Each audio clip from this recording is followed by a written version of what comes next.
हमारे घुटनों के अंदर एक स्ट्रक्चर होता है जिसे कहते हैं मेनिस्कस। मुझे उसके बारे में आपके काफ़ी सारे सवाल रिसीव हुए थे, जिनमें से कुछ सवाल ये हैं कि for the last 1 year I have meniscus tear grade B, what can I do. सवाल ये पूछ रहे हैं कि मेरे जो घुटनों के बीच में वो जो रबड़ है, जो मेनिस्कस है, उसका टियर हुआ है और उसका ग्रेड बी है, तो मुझे क्या करना चाहिए। इसी तरह से एक और सवाल रिसीव हुआ था कि मेरे हस्बैंड के मेनिस्कस 3, इसका मतलब मेनिस्कस की स्टेज 3 की इंजरी है, तो मुझे क्या करना चाहिए। सो आज की वीडियो में मैं आपको यही बताऊंगा कि घुटनों के अंदर ये जो मेनिस्कस होता है ये कहाँ पे होता है और इसकी इंजरी क्यों होती है। अगर हो जाए तो घर में आप इसका क्या इलाज कर सकते हैं, क्या इसका इलाज पॉसिबल भी है, और अगर किसी को हो जाए तो ऐसी कौन सी वर्जिशें हैं जो कि वो करें तो अपने घुटनों के बीच में जो मौजूद मेनिस्कस होता है उसको ठीक कर सकते हैं। तो आपने वीडियो का अंत तक देखना है ताकि कोई भी पार्ट आपका स्किप ना हो। चैनल पे नए, चैनल को सब्सक्राइब करने। मेरा नाम डॉक्टर मोहम्मद फैसल है। हमारे घुटनों के अंदर काफ़ी सारे स्ट्रक्चर्स होते हैं, उनमें से कुछ स्ट्रक्चर्स के बारे में तो आपको ऑलरेडी आइडिया होगा अगर आप रेगुलर बेसिस पे वीडियोस देख रहे हैं। तो ये जो स्ट्रक्चर है ना, ये तो हमारा कार्टिलेज है, जिसे हम घुटनों की ग्रीस भी कहते हैं। और ये अगर कम हो जाए तो घुटनों का हमारा आर्थराइटिस हो जाता है, प्रॉब्लम हो जाता है। ठीक है, ये होता है ऊपर वाली हड्डी के साथ। नीचे वाली हड्डी के साथ भी यहाँ पे जो है ना कार्टिलेज लगा हुआ होता है, उसके ऊपर जो है ना वो यहाँ पे पड़े होते हैं दो ऐसे स्ट्रक्चर्स, इनको कहते हैं मेनिस्कस। कुछ लोगों में ये टूट जाते हैं, इनका टियर हो जाता है, और इसी के बारे में ही सवाल पूछे गए हैं कि हमारे जो मेनिस्कस हैं, इनको मेनिस्कस कहते हैं, हमारे ये जो मेनिस्कस हैं इनका टियर हो गया है, किसी का ग्रेड 1 का है, किसी का ग्रेड 3 का है, तो हमें कौन सा ट्रीटमेंट ऑप्शन से वो ट्राई करने चाहिए। सो ये हमारे मेनिस्कस है। सो पहले तो आप इसको गौर से देख लें कि ये हमारे ना गोल स्ट्रक्चर नहीं है, कंप्लीट गोल नहीं है। इसकी शक्ल होती है कुछ इस तरह की शक्ल होती है, लाइक हम जो है ना यहाँ से उठा के अब इसको साइड पे यहाँ पे देख रहे हैं, तो ये जैसे वो घोड़े का हॉर्स शू नहीं होता, उस तरह की इसकी शक्ल होती है। तो ये हेल्दी मेनिस्कस। और ये जब कभी टूटता है ना, इसमें जो टियर आता है वो कुछ इस तरह का होता है ये। अच्छा, इसकी ना आगे से बहुत सारी टाइप्स होती हैं। अब आपने वो थोड़ा सा कॉम्प्लेक्स चीज़ है, मैं उस तरफ नहीं जाऊंगा। वो टाइप्स बेसिकली होती हैं कि ये हमारा नॉर्मल मेनिस्कस आपको नजर आ रहा है, ये हॉरिजेंटल है कि ये किस डायरेक्शन में टूटा है, ये लॉन्गिट्यूडनल है, रेडियल है, बकल हैंडल है, और फ्लैप और डिजेनरेटिव है। ये थोड़ा टाइप्स इसलिए इंपॉर्टेंट हैं, ये बहुत ज़्यादा बल्कि इस सेंस में इंपॉर्टेंट है कि आपका जो मेनिस्कस का टियर हुआ है, जो टूटा है, जो उसके अंदर तेड़ आई है, वो अंदर वाली साइड पे आई है या बाहर वाली साइड पे आई है, इस पे डिपेंड करेगा कि आपके घुटने का मेनिस्कस ठीक होगा या ये पूरी जिंदगी आपके साथ साथ चलता रहेगा। ये क्यों इंपॉर्टेंट है, इसको समझना बहुत ज्यादा जरूरी है। सो इस पे आपने ज्यादा गौर करना है। अब ये वाली जो पिक्चर है ना, ये आपके सारे सवाल क्लियर कर देगी। देखें मेरी बात सुने। अब मैं इस तरह से, ये हमारा जो घुटना है, जैसे मैं फर्ज करें कि बैठा हूँ, तो मेरे घुटने की यूं है ना शक्ल, ये मैं इसको उठा देता हूँ और आपको ये वाली साइड दिखा रहा हूँ, सॉरी ये वाली साइड दिखा रहा हूँ। यूं था ना, इसको मैंने उठा दिया और ये वाली साइड में आपको दिखा रहा हूँ। ठीक है, अगर मैं ये वाली साइड दिखाऊँ तो ये तस्वीर बनेगी जो आपको शो हो रही है। तो हमारे यहाँ पे एक इधर मेनिस्कस पड़ा है, एक दूसरी तरफ पड़ा है। ये एक तो ये वाला मेनिस्कस है और दूसरा ये वाला मेनिस्कस है, ऐसे ही है ना। अच्छा, अब हम देखने लगे हैं कि ये क्यों इंपॉर्टेंट है। मैं ये जो कह रहा हूँ ना कि आपके मेनिस्कस के ऊपर कहाँ पे तेड़ आई है, कहाँ पे टियर हुआ है, क्यों ये ज्यादा इंपॉर्टेंट है, वो इसलिए इंपॉर्टेंट है कि ये जो मेनिस्कस है, ये वाला जो मेनिस्कस जो आपको नजर आ रहा है, जिसे हम मीडियल मेनिस्कस कह रहे हैं, ये अंदर वाली साइड पे, घुटने के अंदर वाली साइड पे। अच्छा, अब इसमें ना एक एरिया है रेड जोन, ये जो आपको नजर आ रहा है, और एक एरिया है व्हाइट जोन। जो रेड जोन है ना, ये बाहर बाहर वाला एरिया है। ये जो होता है ना रेड जोन बेसिकली, अब मैं यहाँ से अगर देखो ना इस घुटने को साइड से, तो ये जो बाहर बाहर वाला हिस्सा है ना, इसको रेड जोन कहते हैं। ये जो अंदर वाला हिस्सा है ना, ये व्हाइट जोन होता है। रेड जोन को रेड जोन इसलिए कहा जाता है कि यहाँ पे खून की जो नालियां हैं वो अच्छी खासी होती हैं, यहाँ पे खून की सप्लाई अच्छी खासी होती है, कि अगर इन केस आपको आप ये जो आपकी मेनिस्कस के ऊपर तेड़ आई है या टियर हुआ है, ये थोड़ा सा बाहर करके है, तो यानी कि रेड जोन के अंदर है, तो ये हील हो जाएगा, ये खुद ब खुद ठीक हो जाएगा। कैसे ठीक हो जाएगा? जैसे ये मेरा हाथ है ना, यहाँ पे मेरे कट लग जाए, चोट लग जाए, खून निकलेगा, क्रीन बनेगा, पकेगा, ठीक हो जाएगा। ऐसे ही ना, अगर यहाँ पे खून ही ना हो तो फिर क्या होगा? तो खून कैसे निकलेगा, क्रीन कैसे बनेगा, ये पकेगा कैसे, ठीक कैसे होगा? इसी तरह से जो मेनिस्कस होता है ना, उसकी जो अंदर वाली साइड होती है वो व्हाइट जोन होता है। अब व्हाइट जोन में खून की सप्लाई कम होती है, बिल्कुल ना होने के बराबर होती है। तो वहां पे अगर टियर हो जाए तो प्रॉब्लम ये है कि यार ये गले पड़ा रहता है, फिर इसकी सर्जरी तक होनी पड़ जाती है, कि सर्जरी करानी पड़ जाती है आपको। और ज्यादातर ये आर्थ्रोस्कोपी से ठीक हो जाता है। आर्थ्रोस्कोपी एक सिंपल फॉर्म ऑफ सर्जरी है जो घुटने के अंदर होती है। अच्छा, तो अगर आपका ये रेड जोन के अंदर हो जाए तो फिर ये आपका, आप जो मैं आगे ट्रीटमेंट ऑप्शन बताने लगा हूं ना, तो ये घर में भी आप इसको ठीक कर सकते हैं, चाहे व्हाइट जोन में चाहे रेड जोन में। जो मैं आगे ट्रीटमेंट बताऊंगा ना, आपने इसको ट्राई जरूर करना है। मुझे बड़ी उम्मीद है कि आप सर्जरी के बगैर इसको ठीक कर लेंगे। ठीक है, एक चीज तो ये इंपॉर्टेंट होगी कि हमारा जो टीयर है कहाँ पे हुआ, कैसे पता चलेगा, किस पॉइंट पे हो, ये MRI से पता चलेगा। टीयर हो गया है नहीं हो गया, ये फिजिकल टेस्टों से पता चलता है, उसमें मैकमरी टेस्ट है, उसमें कंप्रेशन टेस्ट है, ये आपके फिजियोथेरेपिस्ट करेंगे। दूसरा MRI से हमें पता चल जाएगा कि कौन से लेवल पे, कौन से एरिया में, वाइट एरिया में, रेड जोन के अंदर कहाँ पे आपके टीयर हुआ है, तो वो उससे ज्यादा क्लियर हो जाएगा। ठीक है, ये तो हो गया कि ये अगर हो जाए तो कैसे पता चलेगा। नंबर 2, ये होता क्यों है, क्या हो जाता है इसमें कि अब मैं बैठा हूं तो मेरा क्या टीयर हो जाएगा? नहीं, इसका टीयर होता है ज्यादातर फुटबॉल इंजरीज के अंदर होता है, कि जब आपने मोस्टली गेम के अंदर देखा होगा, जरूरी है फुटबॉल मैचेस के अंदर, हमारे आम ग्राउंड के अंदर भी आपने देखा होगा, फुटबॉल खेलने के अलावा या बाइक से जब आप गिरे या आप अपना पूरे का पूरा जिस्म का वजन उसके ऊपर आ जाए, अभी बताता हूँ कि क्यों ये ज्यादा हो जाता है, या फिर कोई इस तरह से अगर ट्विस्ट हो जाए तो आपका जो है ना मेनिस्कल टीयर हो सकता है। मेनिस्कल टीयर बेसिकली होता है ये जो आपको ये जो पिंक कलर का नजर आ रहा है ना, ये हमारा मेनिस्कस है। ऊपर से जब बहुत बुरी तरह से वजन आ जाए, ट्विस्ट हो जाए, तो ये अंदर ना इस तरह से टीयर हो जाता है। अब ये मुझे आप बताएं, ये व्हाइट जोन है या रेड जोन है? ये व्हाइट जोन है। क्यों? अगर ये बाहर वाली तरफ होता ना यहाँ पे, तो ये रेड जोन होता, यहाँ पे खुद ही हील हो जाना था, खून की नालियों के साथ क्रीड बन के पक के ठीक हो जाता। अगर ये अंदर वाली तरफ है ना, तो अब ये है व्हाइट एरिया के अंदर। तो व्हाइट एरिया कैसे ठीक होगा? वो आप डिफरेंट मेथड होंगे या सर्जरीज वगैरह से ठीक हो सकता है। सो ये आपको समझ आ गई होगी कि ये इंजरी होती क्यों है। ज्यादातर ये गेम में होती है, गिरने से होती है। अच्छा, एक ना इसकी टाइप होती है जो बहुत जरूरी है डिस्कस करना, और वो टाइप है बकल हैंडल टीयर। ये जो बकल हैंडल टीयर होता है ना, इसमें जिनको ये वाला टीयर हो, उनको अब अक्सर लोग जिनको ये वाला मसला होगा ना, वो पहचान जाएंगे कि अगर किसी को बकल हैंडल टीयर हुआ हो तो वो कोई भी जंप लगाए ना, कोई भी जंप लगाए तो उनका घुटना लॉक हो जाता है। Buckle handle tear of meniscus के अंदर आपके घुटने में लॉक होने का अमल होता है।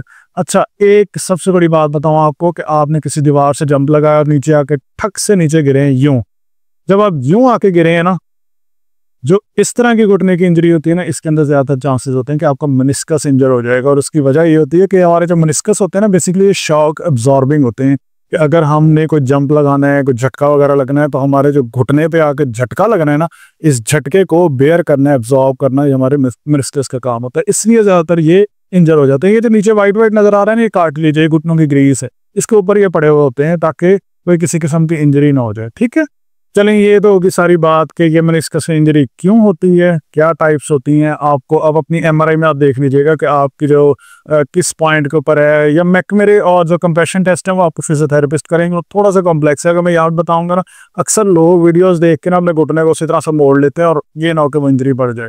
ठीक है, सो ये तो हो गई बातें कि क्यों होती है और क्या वजूहात हैं ये, और किस तरह की अलामात आती हैं, क्यों कंप्रेशन वगैरह हो जाए तो झटका लग जाए, लॉक हो जाए, वट जो भी, वो हमारी फिजिकल थेरेपी से रिलेटेड, सॉरी फिजिकल असेसमेंट से रिलेटेड सारी बातें खत्म। अब हम आ जाते हैं इलाज के ऊपर। अगर किसी को ये हो जाए तो फिर इसका इलाज क्या पॉसिबल है। सो जो सबसे पहला इलाज है ना, जो आप घर में कर सकते हैं, उसे कहते हैं राइस। इसको याद कर लें, राइस, RICE। आपने अगर इंटरनेट पे लिखा ना rice treatment for knee joint, तो आपको इसके बड़े ऑप्शन बने, और दुनिया भर के अंदर इसको फॉलो किया जाता है, सिवाय पाकिस्तान, इंडिया और हमारे इलाकों के अंदर। हमारे यहाँ पे होता है कि जब भी घुटने के अंदर जब भी कोई भी प्रॉब्लम हो तो फौरन से पहुंचो और टीका लगवाओ और दर्द की गोली लो, या फिर गर्म टकोरें करो, जो फिर टोटल गलत है। सबसे पहले R का मतलब होता है रेस्ट। रेस्ट का मतलब है कि जिस पॉइंट पे आपको मसला हो गया ना, उसको रेस्ट देना है। उसकी वजह क्या है? उसकी वजह ये है कि अगर फर्ज करें कि इस तरह से कोई इंजरी हुई आपके मेनिस्कस के ऊपर, ठीक है, और इस तरह कोई झटका लगा और आपका जो मेनिस्कस है ना, उसके अंदर तेड़ आ गई है, उसके अंदर टीयर हो गया। अब अगर आप इसको रेस्ट नहीं देंगे, तो ये अगर फर्ज करेंगे आपका रेड जोन के अंदर है ना, आप इसको रेस्ट नहीं देते, तो ये बढ़ के व्हाइट जोन तक इसको इन्वॉल्व कर सकता है, पूरा का पूरा मेनिस्कस टूट सकता है। तो जो छोटी सर्जरी होनी है, फिर इसके बाद ओपन नी सर्जरी भी हो सकती है, जो कि बहुत बड़ा प्रॉब्लम काज कर सकती है बाद में। सो पहला ऑप्शन क्या है, हमने इसको रेस्ट देना है। अच्छा, उसके लिए आप कोई घुटनों के ऊपर जो है किसी किस्म का ऑर्थोटिक्स मिलेगी ना आपको, जो नी के ऊपर पहन सकते हैं, नी कैप वगैरह, या नी ब्रेस जो वो पहन सकते हैं, इंक्लेट वगैरह पहन सकते हैं। सो इसको पहले तो एक तो रेस्ट देंगे, ठीक है। नंबर 2, इस पे आइसिंग करेंगे। इस पे आप में गर्म टकोर नहीं करनी है। उसकी वजह ये होती है, एक तो ये सॉफ्ट टिश्यू इंजरी है, नंबर 2 ये एक्यूट कंडीशंस के अंदर कि अभी 7 या 15 दिन या 20 दिन हो गया हो, तो आपको प्रेफरेबली इसके ऊपर ठंडी टकोर करनी चाहिए। अगर ये पुराना भी हो जाए ना, देखिए मेरी बात इसमें थोड़ी सी गौर से सुने, पुराने भी हो जाए ना, पुराने में ज्यादातर गर्म टकोर करते हैं, लेकिन जो होता है ना मेनिस्कस इंजरी या लिगामेंट का इंजरी, इसके अंदर ये होता है। देखिए अब यहाँ पे टीयर हो गया। अब आपको फर्ज करें कि 6 महीने से, जैसे सवाल पूछा गया था कि 1 साल 2 साल से जो है ना मेरे हस्बैंड के मेनिस्कस 3 की इंजरी क्या करें, एक कुछ for the last 1 year I have meniscus tear grade B. तो 1 साल से फर्ज करें आपके जो है ना मेनिस्कस के अंदर इंजरी। ये जो ग्रेड की बातें कर रहे हैं ना, ग्रेड का मतलब होता है कि ये कितना टूटा है, थोड़ा सा टूटा है, ज्यादा टूटा है, ये आपको एमआरआई से ज्यादा पता चलता है। अच्छा फर्ज करें 1 साल पुराना मेनिस्कस का टीयर था, आप वहां पे ठंडी टकोर करेंगे, गर्म टकोर करेंगे? आपको वहां पे गर्म टकोर करनी चाहिए, पहली बात। नंबर 2, लेकिन आज सुबह से या कल सुबह से या कल शाम से पता नहीं क्या हुआ, घुटने के अंदर दर्द बढ़ गई है। इसका मतलब ये है कि आप जैसे खड़े हुए हैं ना, तो ऊपर से वजन बढ़ा है, आपके मेनिस्कस के ऊपर चोट लगी है, दोबारा से चोट लगी है, आपका अपना वजन ही आया है, जो 80 किलो 90 किलो का वजन है वो मेनिस्कस के ऊपर आया है। ये जो अब चोट लगी है ना, ये नई चोट है। इस नई चोट के ऊपर क्या करनी है आपने? ठंडी टकोर करनी है। ज्यादातर सॉफ्ट टिश्यू मतलब होता है जैसे मेनिस्कस है, जैसे लिगामेंट्स हैं, जैसे टेंडन्स है। हार्ड टिश्यू मतलब होता है जैसे हड्डियां होती हैं।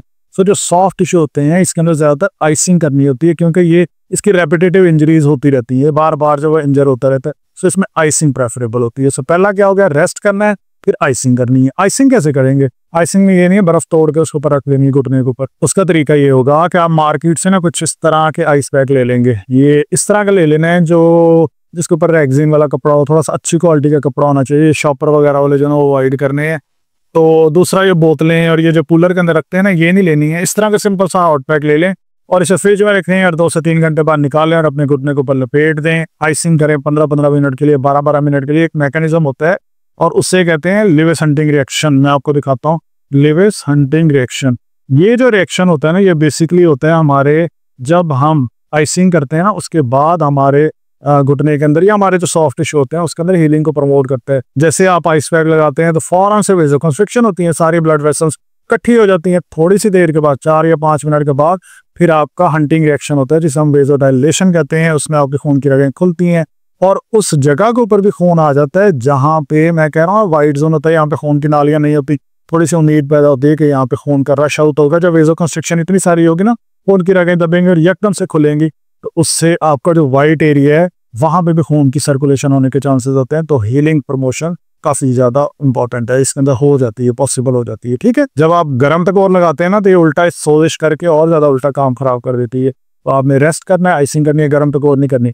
नंबर 3, आपने इस पे कंप्रेशन करनी है। जो मैं अभी बता रहा था ना आपको कि आप कोई ऑर्थोटिक्स की बेस वगैरह लगा सकते हैं। इस तरह की आप कोई नी ब्रेस जो वो खरीद रहे हैं जिसके ऊपर ये आगे होल बना हुआ हो, होल बना हुआ होगा ना, तो आपकी पटेला जो वो दबेगी नहीं, आपकी जो नी चपनी, इस तरह की जो है ना मेरे ख्याल से अवॉइड करनी चाहिए। बड़े लोगों ने ये लगाई हुई होती है, लेकिन मैं इसको रेकमेंड नहीं करता। आपने कोशिश करनी है कि ऐसी लगानी है कि जिसके अंदर आगे होल हो, कि पटेला जो बाहर की तरफ आ जाए। ऐसा रेकमेंडेड नहीं है, ये भी बहुत अच्छी है। तो इस तरह की आपने देख लेनी है। कोई भी नी ब्रेस आप ले सकते हैं, इसमें कोई कंपनी वगैरह का मेंशन नहीं मैं करता। अच्छा, सो कंप्रेशन हो गया, रेस्ट, आइसिंग, कंप्रेशन, और थर्ड है हमारे पास एलिवेशन। एलिवेशन बेसिकली ये है कि अपनी टांग को दिल के लेवल से ऊंचा रखना है। मकसद ये है कि यहाँ से ना खून का रश आउट हो, दिल के पास आए, साफ हो, फिर वापस जाए, ताकि यहाँ पे हीलिंग प्रमोट हो। मेन मकसद ये क्रीड बनाना है हमने।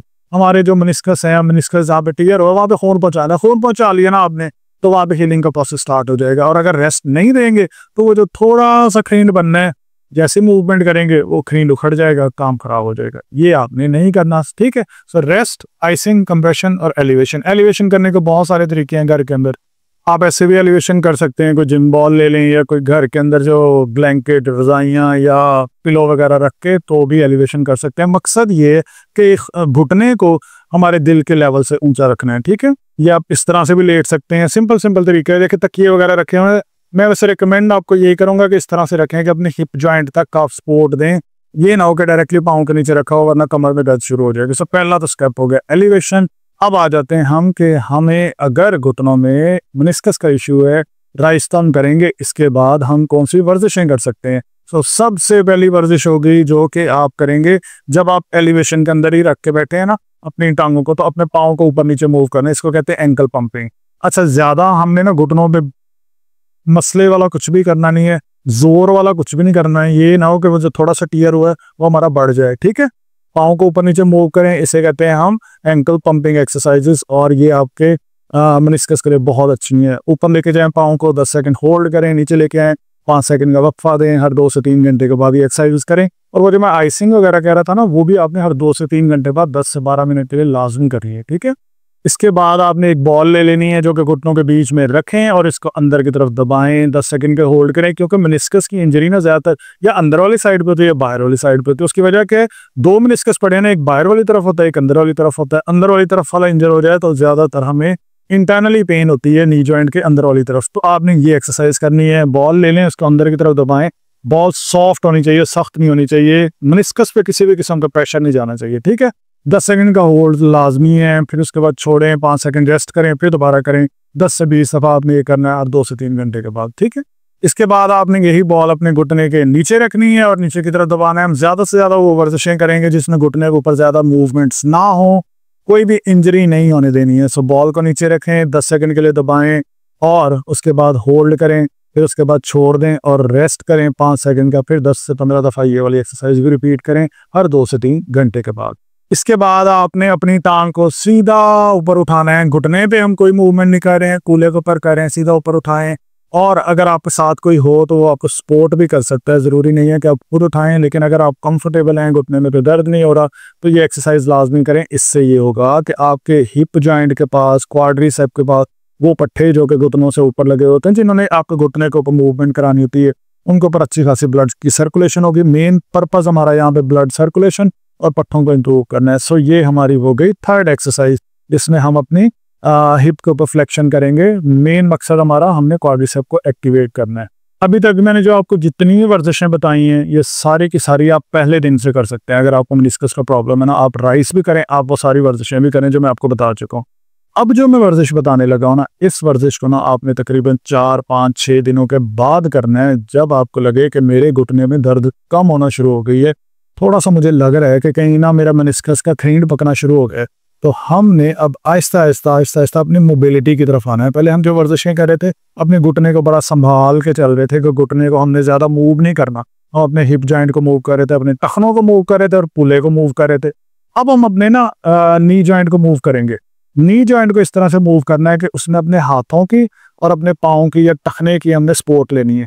किसी भी बेड के ऊपर बैठ जाएं या किसी टेबल के ऊपर बैठ जाएं जो थोड़ी सी स्लिपरी होनी चाहिए, जिसपे ना हमारा पाँव स्लिप हो के ऊपर की तरफ आए। अब वो वर्जिश किस तरह करनी है, कोई ऐसा कपड़ा ले लें और पाँव के साथ लगा लें और उसके बाद इसको आहिस्ता आहिस्ता से यूं इकट्ठा करें।